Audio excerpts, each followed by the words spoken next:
You were not watched. That would be too dramatic, too intentional, too personal. You were recorded. Quietly, impersonally, without intent, without malice, without agenda. And that distinction changes everything. Watching implies attention, a gaze, a decision, a moment of focus. Recording implies structure, a mechanism, a process, an accumulation. Attention can shift. Attention can be distracted. Attention can grow tired. Structure remains. Structure does not blink. Structure does not forget.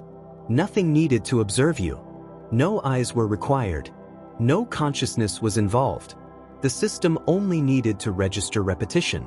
And repetition is louder than intention. Repetition is more reliable than declaration.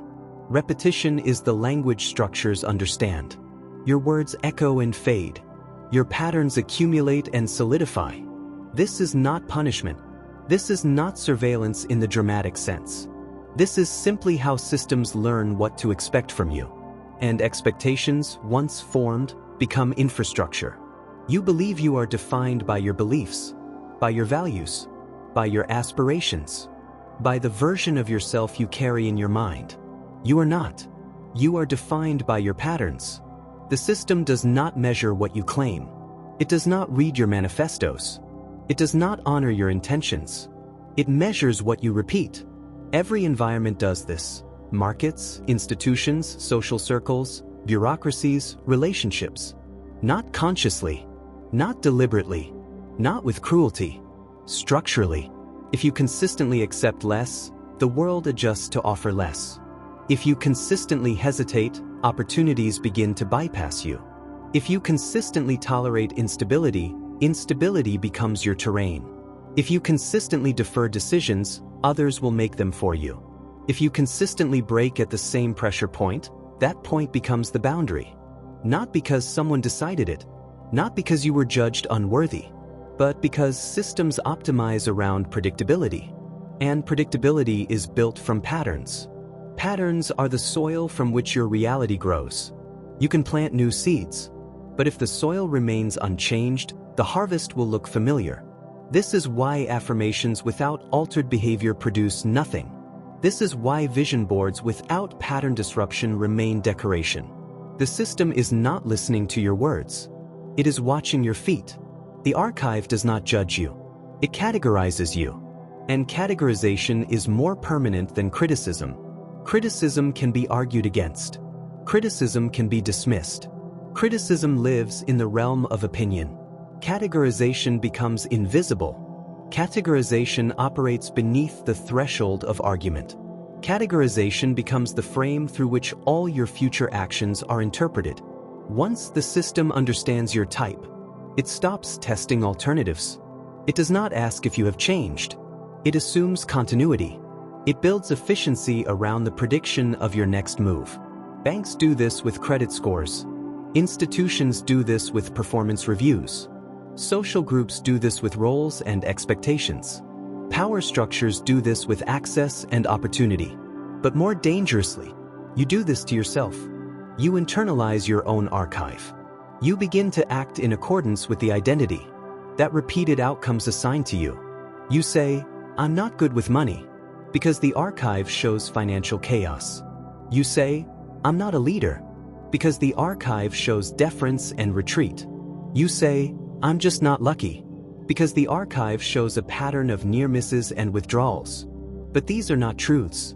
These are summaries of data. And data can be changed, but only if you recognize you are both the subject of the archive and its author. You think you can begin again. And technically, you can. The calendar resets. The location changes. The faces are new.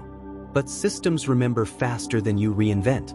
A new job, a new city, a new relationship, a new project, a new commitment. You enter believing this time will be different. The slate feels clean. The possibilities feel open. Yet your micro-patterns travel with you. Your response to pressure, your tolerance for ambiguity, your default emotional posture, your relationship with discomfort, your tendency to overcommit or underdeliver, your rhythm of confidence and collapse. These are not reset by geography. These are not erased by new titles. These are not dissolved by new company. And so the archive updates. It does not erase. Within weeks, sometimes days, the new environment begins to recognize the pattern. Not because it was told, but because you demonstrated it. This is why people often recreate the same relationship dynamics in different cities. This is why career changes often reproduce the same frustrations. This is why starting over frequently leads to familiar endings. The environment changed. The archive remained. And the archive is portable. Plateau is not failure. Plateau is stabilization. The system has determined your operating range and optimized around it. This is why many people rise quickly and then stop. Not because they lack potential, not because they reached their limit, not because the universe decided this far and no further, but because their behavior signaled a ceiling. The ceiling was not imposed. It was inferred. The system observed. Where you stop pushing. What level of difficulty causes retreat? Which sacrifices you are unwilling to make? What degree of visibility makes you uncomfortable? How much responsibility you can hold before delegating or deflecting? And once inferred, it becomes efficient to maintain. Systems prefer stability over volatility, predictability over possibility, known quantities over unknowns. This is not conspiracy. This is thermodynamics applied to social structures. Energy flows toward equilibrium, and your plateau is your equilibrium. Unless you disrupt the pattern, the archive protects its previous conclusions. Promotions slow. Opportunities match your demonstrated range. Challenges are calibrated to what you have previously handled. Not because growth is impossible, but because growth requires the system to expend energy recalibrating its model of you. And systems resist recalibration. They require overwhelming evidence that the old model no longer applies. There is only one way to change your archive. You must become inconsistent with your previous data. Not emotionally, not declaratively, not through announcements or intentions. Structurally, consistent discipline where you once hesitated, calm where you once reacted, standards where you once negotiated, silence where you once over-explained, completion where you once abandoned, presence where you once fled, boundaries where you once collapsed. At first, nothing happens, because the system assumes anomaly. One instance of new behavior is noise. It does not warrant model revision. The system thinks, interesting, but probably temporary. Then repetition continues. Week after week, month after month, decision after decision. And slowly, the categorization begins to fracture. The old predictions start failing. The old patterns no longer forecast your behavior. The archive's confidence in its model decreases. Not because you demanded recognition, not because you announced your transformation, but because your data no longer fits the old model. This is when the system recalibrates. Not out of respect, not out of fairness, out of necessity, because prediction is the system's primary function, and you have made yourself unpredictable within the old framework. This is the quiet power of sustained pattern disruption.